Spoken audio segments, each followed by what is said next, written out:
Mas vamos abrir agora então em Romanos capítulo 5.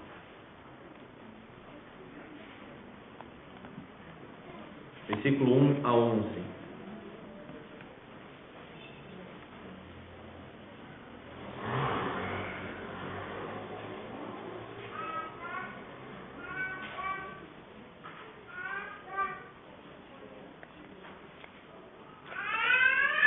Romanos 5, a partir do versículo 1.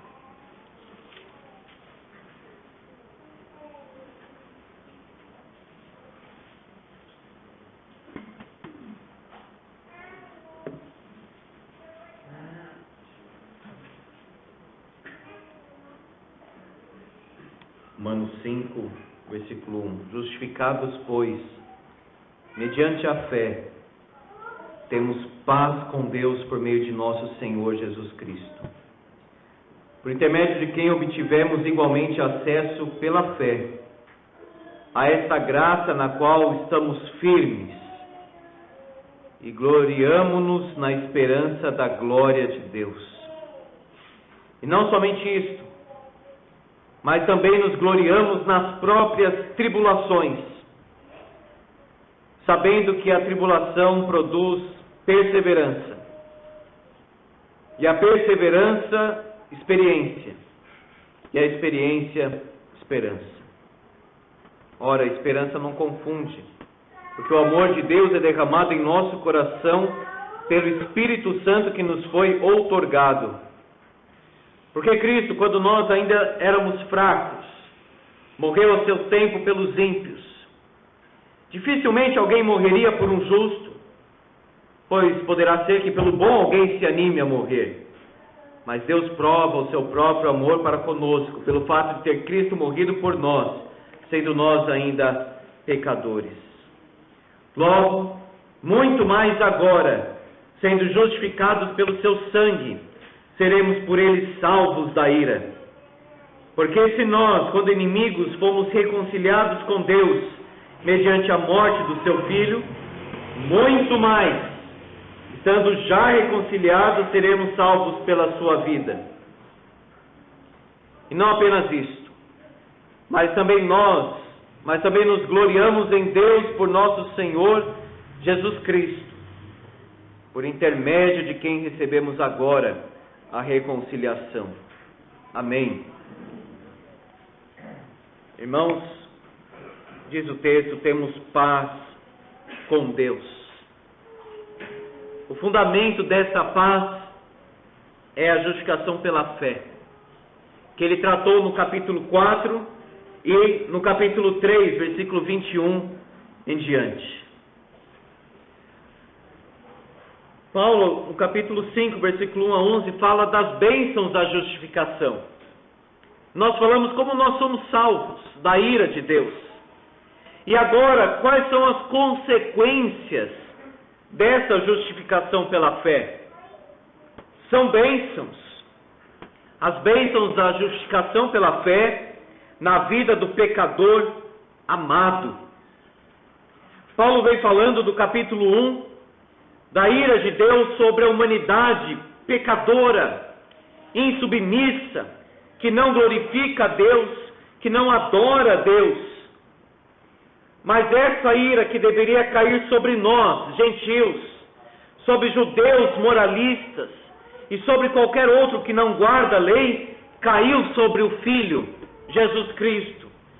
De tal forma que ele sofreu a culpa do nosso pecado, para que nós recebêssemos a justificação da sua santidade.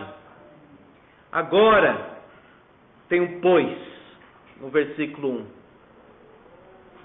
Justificados, pois. Sendo assim, já que Deus colocou sobre nós a justiça do seu Filho, quais são as bênçãos? As consequências, alguns falam consequências, efeitos, frutos da justificação, tudo é a mesma coisa. Eu quero falar das bênçãos da justificação pela fé. A primeira é essa: temos paz com Deus. Observe, paz com Deus. Não está falando da paz de Deus que enche o coração. Está falando de ter um relacionamento pacificado. Ou seja, antes nós éramos inimigos de Deus, agora somos amigos de Deus. Temos paz com Deus. Qual é o instrumento? A fé.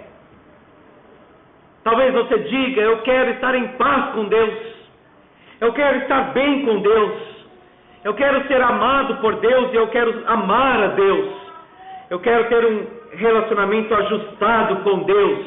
O que eu preciso fazer? E a resposta é uma só: você precisa confiar em Jesus Cristo. Nós sempre pensamos em fazer alguma coisa, não é? Em obras, em mérito, conquistar algo. Não sejamos conquistados por Deus em sua graça. Mediante a fé é o instrumento. Mas vejam que nós não somos salvos porque temos fé pela fé em si mesma. Não é fé na própria fé. Eu tenho muita fé. A pergunta é: fé em quem? Você descansa a sua confiança em quem? Ou em que? O instrumento então da nossa salvação, para que tenhamos paz com Deus, é a fé. Mas o fundamento é Jesus, por meio de nosso Senhor Jesus Cristo. Será que você está em atrito com Deus? É inimigo de Deus? Não está bem com Deus? Não conhece Deus? Não é amigo de Deus? Não conhece o Senhor? Coloque a sua fé em Cristo e passe a ter agora esta paz com Deus. Antes, inimizade, agora, amizade. Isso é paz com Deus. Isso é ter um relacionamento pacificado, é a famosa propiciação, que na verdade é Jesus Cristo. A primeira bênção então da justificação pela fé é paz com Deus. O fruto desta paz com Deus, aí sim, é a paz de Deus na alma. Quando você se aproxima dele, quando o coração dele está ligado ao teu coração, aí sim é bênção sobre bênção, é graça sobre graça, na verdade é a vida. A segunda bênção que o texto fala é que nós temos acesso pela fé. Olha só, versículo 2: por intermédio de quem obtivemos igualmente acesso pela fé. O versículo 1 diz mediante a fé. O versículo 2 diz acesso pela fé. Não por obras, pela fé, porque confia em Jesus, porque ama Jesus. Fé, esta entrega, esta confiança, é graça, meu irmão, não é mérito, não é boas obras que acumulamos para apresentar diante de Deus e dizer assim: acho que eu mereço alguma coisa. Nós não merecemos coisa alguma, nós somos pecadores, completamente pecadores, perdidos, fracos, inimigos da cruz, inimigos do Senhor. Ou seja, nós não estávamos a favor dele, nós estávamos contra ele, porque amávamos o que Deus odeia. Mas veja agora, a graça resplandeceu na nossa vida. Versículo 2: e nós temos acesso. Nós temos acesso a Deus pela fé. O caminho antes estava obstruído, nós não conseguíamos acessar a Deus, nós não tínhamos acesso a Deus. A palavra grega aqui era usada muito no contexto real da majestade, que dizia o seguinte: você pode ter acesso à majestade. Ninguém chegava do nada e falava assim: eu quero falar com o rei. Era exatamente na época de Esther, tinha que ser chamado. Agora o Senhor Deus, por isso que Paulo usa muito essa palavra, o Senhor Deus nos chamou para Ele. E quando Ele olha para o sacrifício de Cristo, aí sim, pode chegar e se aproximar de Deus. O caminho está aberto. Segundo a graça, pela fé em Jesus. O que eu preciso fazer então para ser salvo? Tudo que você precisa é Cristo. E mais nada. A vida eterna é esta, diz João capítulo 17, que te conheçam a ti, o único Deus verdadeiro, e a Jesus Cristo, a quem enviaste. Quem sabe hoje você precisa começar este relacionamento com Jesus. Não é com uma denominação religiosa. Não é pensar assim, o que eu preciso fazer? Não, é um relacionamento com Cristo. É uma confiança em Cristo. E é ter este acesso agora à presença de Deus. Veja, esta graça na qual estamos firmes. A palavra firme aqui em outros textos aparece como permanecer em pé. Uma pessoa que não cai. Uma pessoa que não fica assim mole, mas alguém que permanece. Fica firme, fica em pé. Por isso que Paulo diz, a esta graça na qual estamos firmes. Será que eu estou firme? Será que você está firme? Ou seja, será que você está firmado? Ser firme não é dizer o seguinte, agora eu vou obedecer. Daqui a pouco já não obedece. Agora eu estou determinado, daqui a pouco não está mais. Estar firme pela graça é estar firmado em Cristo. Eu estou em Cristo e dele não saio mais. Eu amo meu Salvador e pela graça jamais o abandonarei. Paulo diz então, nesta graça nós estamos firmes. Nós precisamos da graça de Deus, irmãos. Nós precisamos da graça para continuarmos firmes. Vem, Senhor, com a tua graça. Inunda, Senhor, o meu coração com a tua graça, com o teu amor incondicional, inefável em Cristo Jesus. Primeira bênção, paz com Deus. Segunda, acesso a Deus pela graça. Terceira, exultação pela glória. Gloriamo-nos na esperança da glória de Deus. No capítulo 3, versículo 23, Paulo diz, todos pecaram, sem exceção, e carecem, ou seja, estão destituídos da glória de Deus. Antes a glória de Deus nos faltava, as suas perfeições, a sua majestade, o seu próprio ser nos faltava. Agora nós temos. E temos tanto Deus na nossa vida, que essa é a nossa glória e a nossa esperança. Antes não tínhamos Deus. Agora temos tanto Deus na nossa vida, que isso é a nossa glória e a nossa esperança. Observe, gloriamo-nos na esperança da glória de Deus. Gloriar-se não significa aquele sentido mais pecaminoso da palavra. Eu me glorio disso, eu me glorio daquilo. Isso é pecado, porque é em si mesmo. Agora, quando alguém diz, Cristo é a minha glória, como Paulo, longe de mim esteja gloriar-me, senão na cruz de Cristo. Aí sim, glória aqui então significa exultação, alegria profunda, aquela alegria que toma o crente e diz, eu me alegro, eu exulto na esperança da glória de Deus. Exultação na esperança, a esperança do Deus glorioso. Tudo isso é muito bom, mas Paulo diz mais, exultação na tribulação. Veja o versículo 3. Não somente isto, mas também nos gloriamos nas próprias tribulações.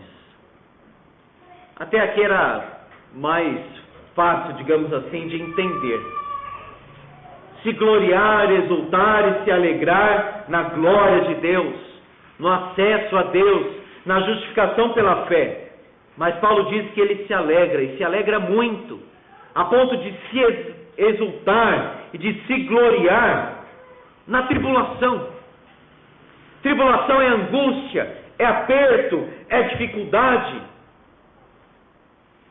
Não pela tribulação em si, como se ele gostasse de sofrer, mas pelo fruto da tribulação. Quando Deus deseja aperfeiçoar um crente, ele envia tribulação e não conforto. Com o conforto nós ficamos mal acostumados, irmãos.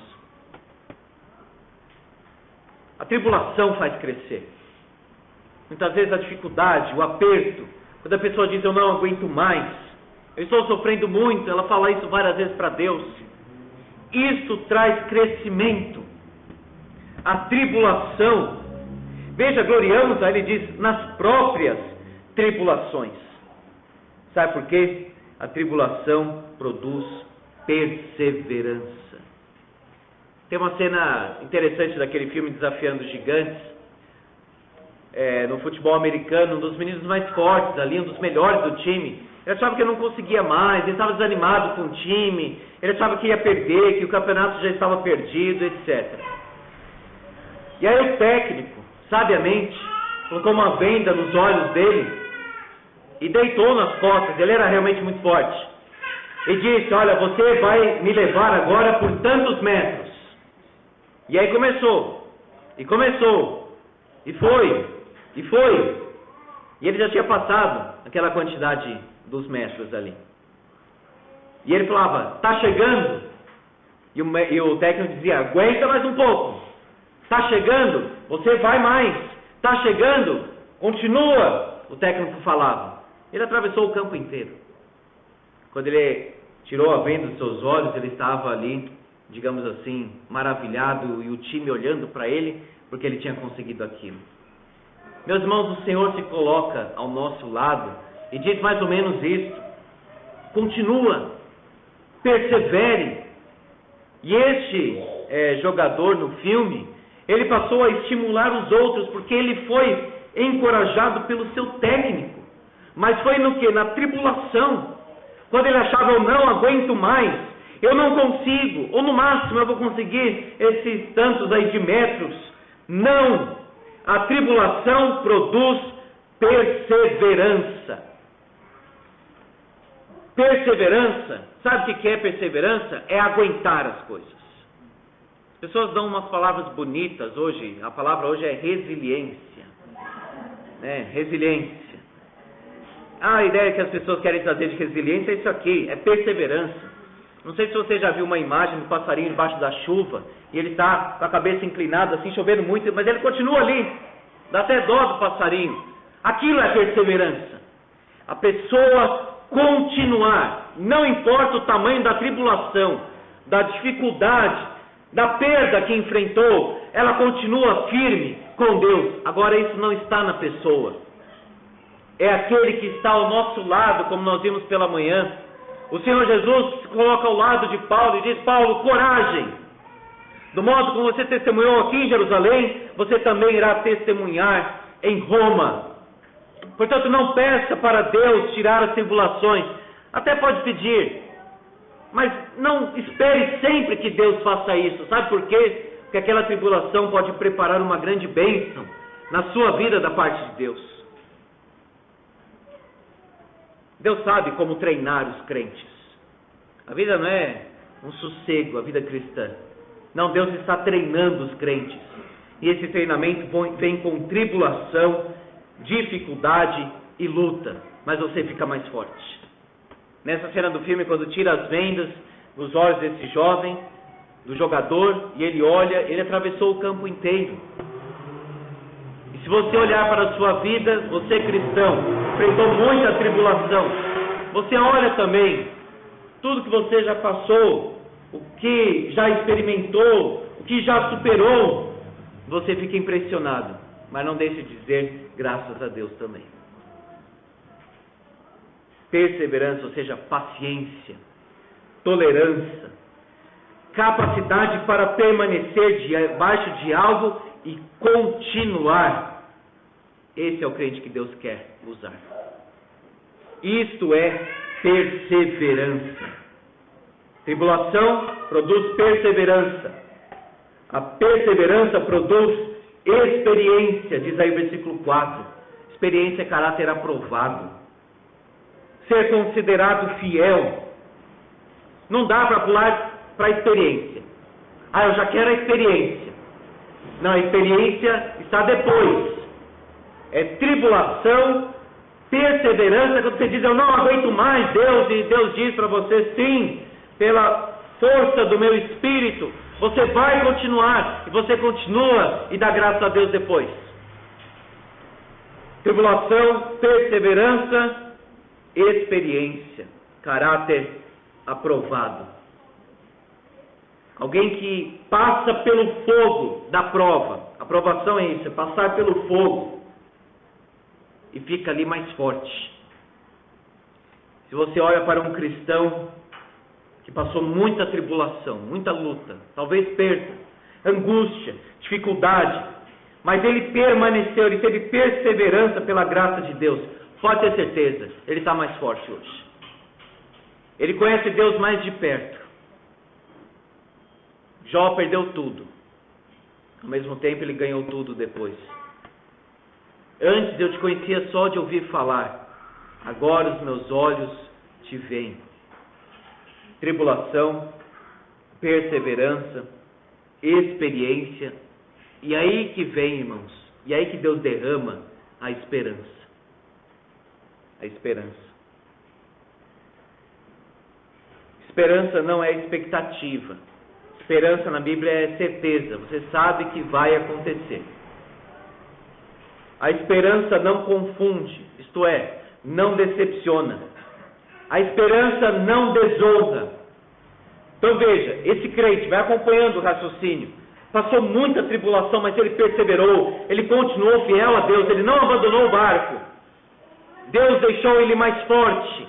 E agora no coração dele brotou uma esperança inabalável. Por que então às vezes o crente não tem esperança?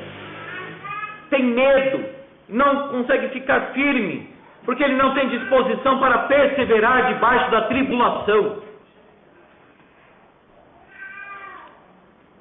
A esperança não confunde. Deus não decepciona os seus filhos. Ele não nos dá o que nós queremos, nem sempre dará o que nós pedimos, mas Ele irá treinar o crente para enfrentar a vida e ficar sempre mais forte na presença dEle. Deus não decepciona, Deus não desonra, Deus não deixa a pessoa desiludido. A esperança também não é desfeita por causa da grandeza do amor de Deus. A tribulação pode ser pesada, mas se ela for muito pesada, ainda maior será o amor de Deus derramado no coração do crente. A esperança não confunde, diz Paulo, e ele tinha muita experiência para falar sobre tribulação, não é? Porque o amor de Deus é derramado em nosso coração. Eu já disse que na língua grega, não é somente passado, presente e futuro. Na língua grega você tem uma ideia no verbo. E o modo que está aqui, o perfeito, denota algo que aconteceu e continuará. Então, para expressar o sentimento de Paulo aqui, nós diremos o seguinte: o amor de Deus é derramado em nosso coração, e no nosso coração permanecerá para sempre. Ou seja, não é algo pontual. O grego, como uma língua filosófica, tem uma ideia por trás da ação. Não é amor pontual. Nem é um amor que vem, depois ele sai, assim, some, aí ele volta. Não! É aquele amor que veio como se fosse um ponto. Ele veio e ali continua e jamais sai. O amor de Deus é derramado no nosso coração desta forma. Quando você tem uma experiência com o amor de Deus, você tem uma experiência cada vez mais abundante e triunfante deste amor. Por isso que Paulo diz: a esperança não confunde, não frustra. Porque ainda que eu tenha muita tribulação na minha vida, maior ainda é o amor de Deus que Ele coloca no meu coração. A esperança não confunde, a esperança não é desfeita por causa da grandeza do amor de Deus, e a esperança também não é desfeita por causa do amor de Cristo na cruz. Cristo, quando nós ainda éramos fracos, morreu a seu tempo pelos ímpios. Nós, fracos. Jesus disse: eu vim para os doentes, eu vim para os fracos. Aqui, nós somos chamados de fracos, ímpios. Ele morreu pelos ímpios, pecadores, versículo 8, inimigos, versículo 10, tudo isso. Tudo isso. Mas ao mesmo tempo, amados. Agostinho de Hipona escreve no livro Confissões: Senhor, obrigado, porque o Senhor me amou quando eu mesmo era teu inimigo. Você consegue entender isso? Ele morreu pelos fracos. Ele não disse assim: ele é tão bom que até merece que eu morra por ele. É o oposto completo disso. Ele não merece coisa alguma. Ainda assim, eu o amo e morrerei por ele. Ele morreu a seu tempo. Isso indica os decretos eternos de Deus. Amor eterno, revelado e cumprido no tempo. Amor extraordinário. Alguém aqui morreria por outra pessoa? Poderíamos até pensar que sim. Você pensa assim, pela mãe, pelo pai, pelo filho, ou alguém que realmente considerasse uma pessoa muito justa, influente. Alguém poderia se animar a morrer, é o que Paulo diz aqui. Dificilmente alguém morreria por um justo. Já seria difícil por um justo, mas pode acontecer. Mas pelo injusto, pelo pecador, e não outro pecador, o Filho de Deus, essa é a prova máxima do amor de Deus. Às vezes nós pensamos: eu preciso que Deus prove o seu amor por mim. Amado irmão, não precisa. Porque se Ele chegou ao ponto de enviar o seu próprio Filho, Ele provou de uma vez por todas. Agora, Ele prova ainda com muitas coisas, com o seu sustento, com as suas bênçãos, etc. Mas como confirmação desta prova cabal, última e gloriosa, Deus prova o seu próprio amor para conosco, pelo fato de ter Cristo morrido por nós, sendo nós ainda pecadores. Um amor extraordinário, ou seja, acima de qualquer ordem, acima de qualquer comparação, um amor incomparável. E Paulo está dizendo: sabe por que eu passo pelas tribulações? E nessa tribulação eu persevero e ganho experiência, e a experiência gera esperança, porque o amor de Deus está encharcando a minha vida. O amor de Deus dominou meu coração, o amor de Deus entrou na minha vida e ficou ali. E eu tenho experimentado cada dia mais deste amor maravilhoso. E se você quer conhecer o amor, você precisa olhar para a declaração, a revelação mais clara deste amor, é a cruz. A maior gratidão do seu coração é a cruz. Sejamos gratos pelo pão, pela água, porque respiramos. Sejamos gratos pela família, sejamos gratos pela igreja, pelo país e etc. Mas que a gratidão pelo sacrifício de Jesus seja infinitamente maior. É um amor eterno, é um amor incomparável, é um amor provado e é um amor pleno. Veja, versículo 9: logo, muito mais agora. No versículo 10 ele diz novamente: muito mais. Aqui é o argumento, como alguns chamam, do maior para o menor. Se Deus entregou o seu próprio Filho, se Ele não poupou, Paulo diz em Romanos capítulo 8, se Ele não poupou o seu próprio Filho, antes por todos nós o entregou, não nos dará graciosamente com Ele todas as coisas? Muito mais agora que somos salvos, que Ele morreu por nós, seremos salvos da ira. Ou seja, o crente não vai dizer: eu sei que Jesus morreu por mim, mas eu não sei se eu vou enfrentar a ira de Deus ou não. É claro que não, porque Cristo já sofreu a ira do Pai nele mesmo. Nós estamos agora reconciliados com Deus mediante a morte do seu Filho, seremos salvos pela sua vida. Salvos da ira, salvos pela vida. Agora olha só, como seria incoerente dizer o seguinte: Deus, obrigado porque o Senhor enviou o seu Filho para me salvar, mas eu estou ansioso, porque eu não sei se eu vou ter pão amanhã. Eu estou ansioso porque eu não sei se o Senhor irá sustentar a minha vida. Eu estou ansioso de tudo que está acontecendo comigo. Paulo diria para essa pessoa o seguinte: ele não mandou o próprio filho dele para morrer por você? Por que essa ansiedade? Por que medo de alguma coisa? Por que essa vida pequena, depois dele mandar o próprio filho dele para morrer crucificado? Paulo então está dizendo o seguinte: a esperança que eu tenho e que os cristãos têm não é desfeita, ela não vai embora por causa do amor de Cristo na cruz. Depois disso ter acontecido, nós podemos descansar completamente nas mãos de Deus. Ele enviou o seu próprio Filho para nos salvar. E a última exultação de Paulo aqui é no Senhor Jesus. Versículo 11: não apenas isto, mas também nos gloriamos em Deus por nosso Senhor Jesus Cristo, por intermédio de quem recebemos agora a reconciliação. Salvos por Cristo, todas as bênçãos vêm de Jesus. Paulo diz: então a minha glória é Cristo, a minha alegria é Cristo, a minha vida é Cristo. Ele me reconciliou, por intermédio dele que eu tenho paz com Deus. Por Cristo, em Cristo, eu tenho recebido todas as bênçãos. Salvos por Cristo, sustentados em Cristo, santificados em Cristo. E no capítulo 6 ele vai dizer: servos de Cristo. Quando não se vê mais o homem, Paulo, se vê Cristo em Paulo. Ele morreu, agora Cristo vive nele.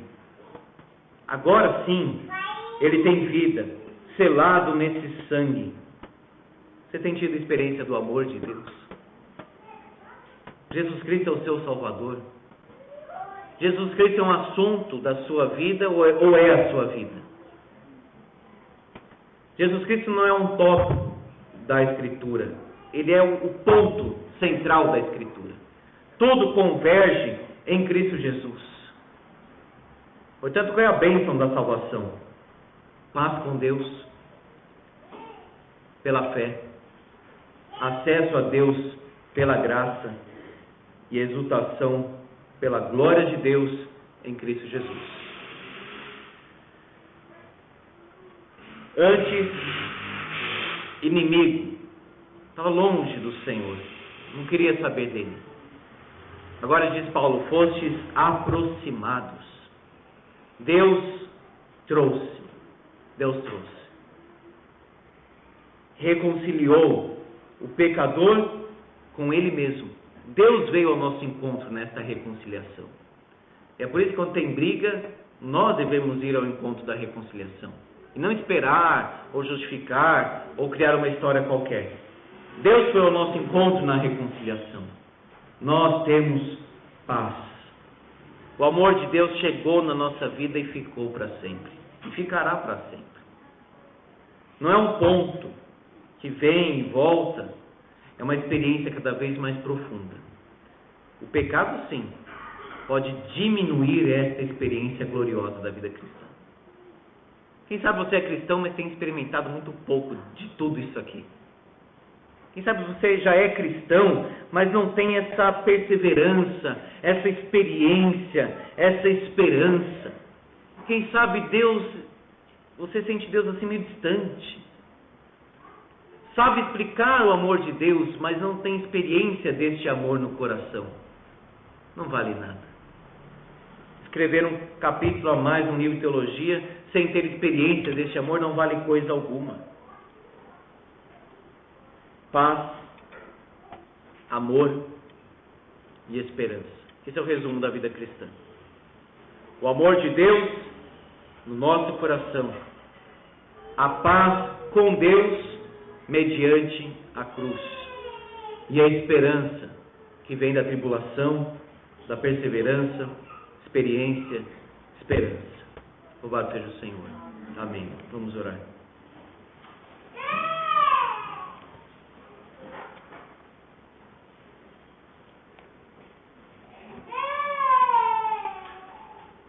Peça para o Senhor de fato encher o seu coração de graça.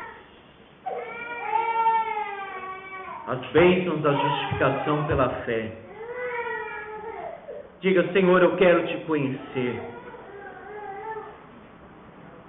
Diga para o Senhor que você foi atraído pelo Espírito Santo e veio para ficar com Ele. Diga, Senhor, enche o meu coração do teu amor.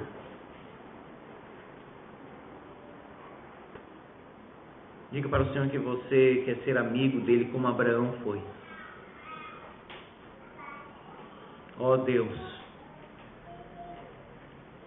obrigado pela obra de Jesus Cristo na cruz, o nosso supremo e suficiente Salvador.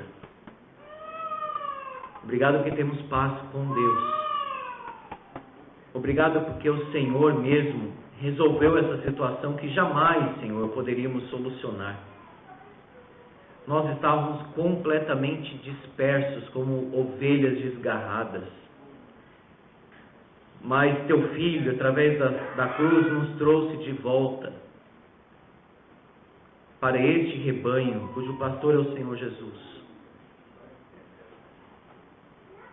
Ó Deus, que o nosso coração tenha experiência do teu amor, que é extraordinário e incomparável. Senhor, grande é o teu amor. E nós falamos grande porque é alguma medida humana, porque na verdade não há uma extensão. O teu amor, Senhor, não pode ser medido. É eterno, é profundo. E essas águas, Senhor, jamais acabam.